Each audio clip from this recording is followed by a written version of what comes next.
हमारा हिंदू सनातन धर्म वह धर्म है जिसमें पूरे वर्ष साल भर आप देखोगे थोड़े थोड़े दिन में कोई ना कोई उत्सव चलते रहता है ना। नवरात्रि का उत्सव, गणपति पूजा का उत्सव, दीपावली का उत्सव, रक्षाबंधन का उत्सव, जन्माष्टमी का उत्सव। बल्कि ऐसा कोई महीना आपको खाली मिलेगा ही नहीं जिसमें उत्सव ना हो। उत्सव होना क्यों जरूरी है? विद्वान कहते हैं कि उत्सव होने से उत्साह आता है।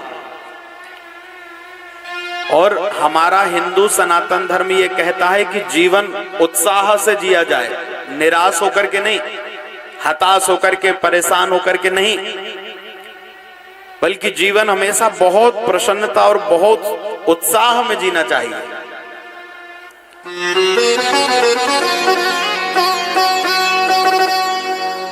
आप कहोगे कि महाराज बड़े संकट हैं, बड़े दुख हैं, बड़ी परेशानियां हैं, कहां से उत्साह में रहें?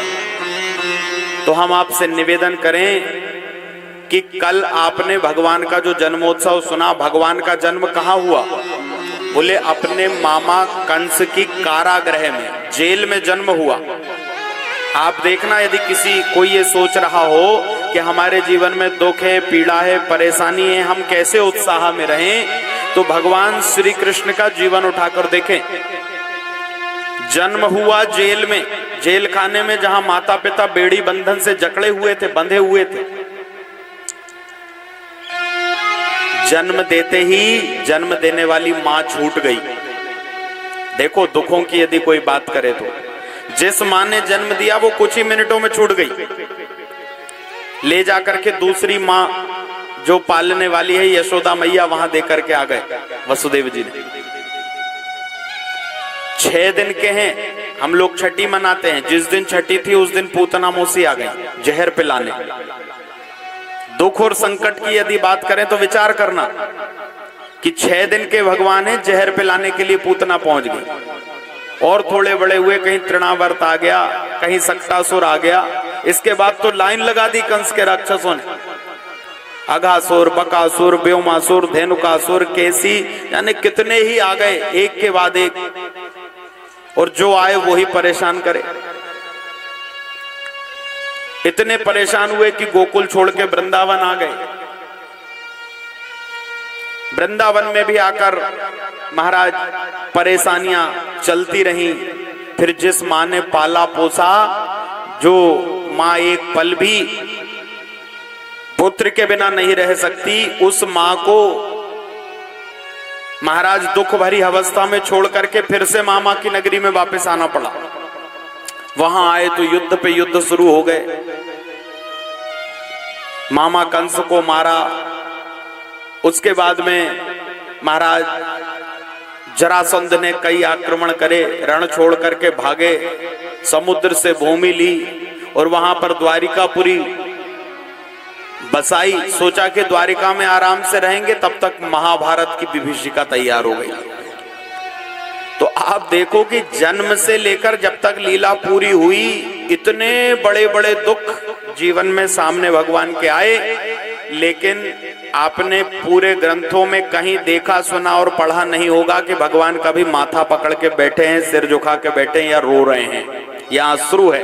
नहीं, बहुत विपरीत परिस्थितियों के बाद भी भगवान हमेशा मुस्कुराते रहे।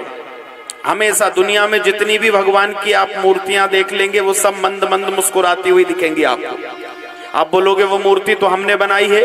तो शास्त्रों में भगवान का जो स्वरूप आप देखेंगे, भगवान की स्तुति पूजा जिन भी महाराज विद्वानों ने, महात्माओं ने, संतों ने करी है, जिन ग्रंथों की रचना हुई, वहां भगवान हास्मित हास्मित हंसी हंस रहे हैं, हर जगह मुस्कुरा रहे हैं।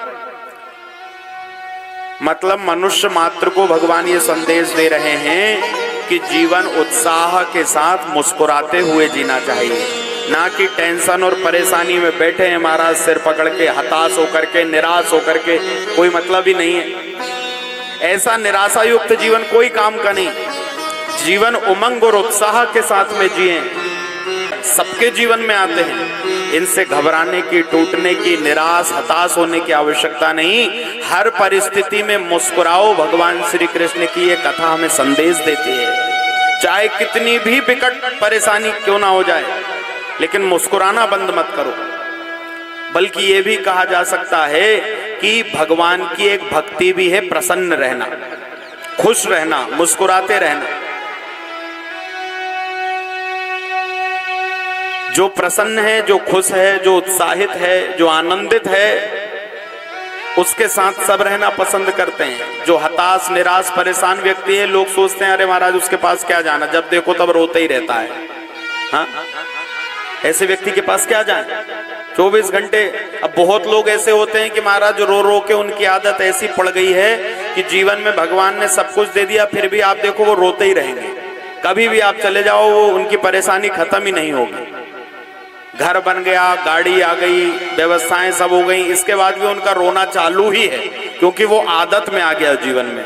और जैसी चीजें बार बार जीवन में करने लगे वो आदत में आ जाती हैं। तो भगवान श्री कृष्ण की कथा हमें संदेश दे रही है कि प्रभु हर परिस्थिति में सदैव प्रसन्न रहते हैं, मुस्कुराते रहते हैं। ऐसे ही मनुष्य मात्र को जीवन की चाहे जैसी परिस्थिति हो, लेकिन प्रसन्न रहकर, आनंदित रहकर, खुश रहकर भगवान की सेवा करना चाहिए।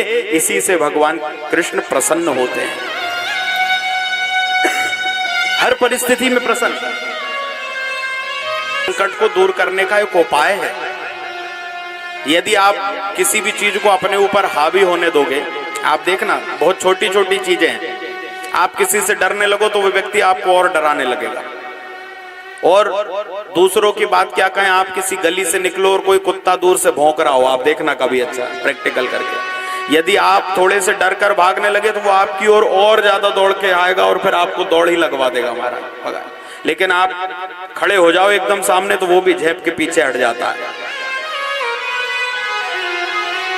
ये छोटी छोटी चीज, जिस चीज को हम अपने जीवन में, जिस भी विषय या वस्तु को हावी होने देंगे वो हावी होती चली जाएगी। इसलिए दुख और संकट जब आए तो उनका प्रभाव अपने ऊपर आने ही मत दो। वो तो आ रहे हैं, लेकिन आप प्रसन्न रहो, आप बिल्कुल आनंदित रहो, आप उत्साह में रहो, तो वो भी ज्यादा समय नहीं टिकेंगे। क्योंकि आनंदित रहकर, प्रसन्न रहकर के आप प्रभु की सेवा कर रहे हैं।